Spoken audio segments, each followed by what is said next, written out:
नमस्कार, मैं कमल किशोर सज्जन लाल memorial society में आप सभी का हार्दिक स्वागत करता हूं। आज एक ऐसी महिला के बारे में आपको जानकारी दे रहा हूं जिसकी मदद के लिए अपील भी कर रहा हूं। साथ में एक ऐसी महिला पिथौरागढ़ की रहने वाली, थरकोट के आसपास, जो पिथौरागढ़ में डिलीवरी के बाद महिलाओं की मालिश करने में जो एक आया के रूप में कार्य करती है, उस महिला के बारे में बता रहा हूँ। क्योंकि उस महिला के बारे में मुझे जानकारी तो थी नहीं। पिथौरागढ़ के बहुत से परिवारों ने सोसाइटी को फ़ोन किया कि एक ऐसी महिला है जिसके पैर में गैंग्रीन होने के कारण पैर काटने की नौबत आ सकती है। साथ में पेट में भी एक ऑपरेशन अभी वर्तमान में हुआ है, जो कुछ नस दबी थी शायद, उसका कुछ ऑपरेशन था, वो भी किया गया। अभी तक लगभग 1 से सवा लाख रुपया तक उनका खर्चा आ चुका है। लगभग 2.5 से 3 लाख रुपये का खर्चा अभी आना बाकी है।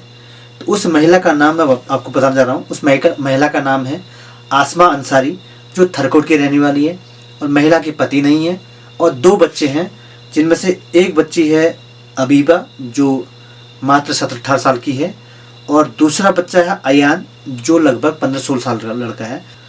तो अब इनके परिवार में आमदनी का कोई स्रोत तो है नहीं। स्रोत जो भी था वो उनकी माँ, जो अबीबा और अयान की माँ आसमा अंसारी। यही पूरे क्षेत्र में, पिथौरागढ़ क्षेत्र में, जहाँ पर भी ऐसे कोई परिवार मिलता जिनको मालिश की ज़रूरत है, या फिर बच्चे को मालिश की ज़रूरत है, या बच्चे की माँ को मालिश की ज़रूरत है, तो वो सेवा का कार्य कर रही थी। वो उस मालिश के कार्य में जो भी ऐसे परिवार जो उनसे मालिश करवाते थे, जो भी उनको सही लगता था, तो वो उनको उसका दिन के हिसाब से पेमेंट करते थे। उसी से उनका आजीविका चल रही थी। आसमा जी के बारे में बताना चाहूँगा कि वो पिछले 1 साल से थोड़ा बीमार तो थी, लेकिन ज़्यादा तो बीमार नहीं थी। वो पता नहीं चल पा रहा था कि क्या बीमारी हो रही है, अचानक पैर दर्द क्यों हो रहा है, क्या हो रहा है। लेकिन अगस्त माह के पहले वीक में उनके साथ एक ऐसा हुआ कि वो जैसे ही बिस्तर से उठे तो दोनों पैर ढंग से काम नहीं कर रहे थे, चलने के लिए दिक्कत आ रही थी। तो उन्होंने तुरंत परिवार वालों ने, जो भी उनकी लड़की बच्चे थे, पड़ोस वालों ने उनको हॉस्पिटल में एडमिट किया। एडमिट करने के बाद पता चला कि इनके पैर में कुछ दिक्कत है, इसलिए उनको कहीं बाहर जाना होगा, ज़्यादा कुछ दिक्कत है, ज़्यादा दिक्कत आ रही है। वो लोग बरेली गए। बरेली में वहाँ पर डॉक्टर ने कहा कि इनका ट्रीटमेंट में कुछ समय लग सकता है, आप किसी अच्छे हॉस्पिटल में जाइए। तो वहाँ भी नहीं हो पाया ट्रीटमेंट ढंग से। रिस्की सिम्स गए। रिस्की सिम्स में कहा कि इलाज तो होगा, लेकिन थोड़ा समय देना पड़ेगा।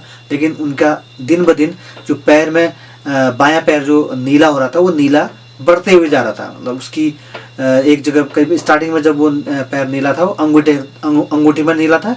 नीला होने के बाद धीरे धीरे वो नीला पैर से एड़ी की तरफ जा रहा था। तो उन्होंने डॉक्टरों ने भी, अन्य डॉक्टरों ने सलाह दी कि भाई किसी अच्छे डॉक्टर के पास जो तुरंत इलाज कर सके वहाँ पर जाइए, क्योंकि यहाँ पर एम्स में काफ़ी भीड़ है और यहाँ पर शायद हो सकता है समय लगे।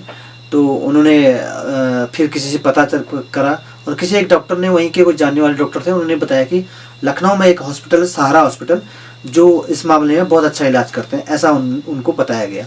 फिर वहाँ से वो सहारा हॉस्पिटल गए, और सहारा हॉस्पिटल में पिछले लगभग 10 अगस्त के बाद लगभग वहाँ पर अभी सहारा हॉस्पिटल में इलाज चल रहा है लखनऊ में।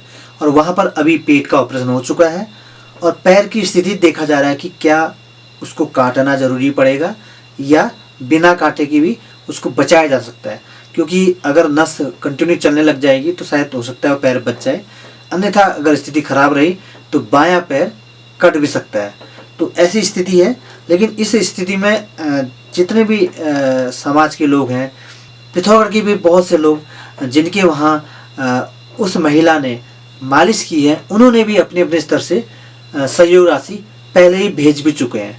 और जिन लोगों को शायद पता नहीं है, उनसे निवेदन करना चाहूँगा कि इस गरीब महिला, क्योंकि बहुत अत्यंत गरीब है, इसके पास आगे पीछे कुछ नहीं है, न पति है, न परिवार में ऐसा कोई भरण पोषण के लिए कोई दूसरा व्यक्ति है, बच्चे की 2 बच्चों की जिम्मेदारी अलग से है, साथ में पैर कटने की स्थिति आ रही है। तो ऐसी स्थिति में आप सभी से निवेदन करता हूँ कि आप कृपया सोसाइटी की इस मुहिम में आप भी शामिल हों, और किसी गरीब परिवार की मदद में अपने स्तर से यथासंभव मदद करने की कृपा करें। बहुत बहुत धन्यवाद।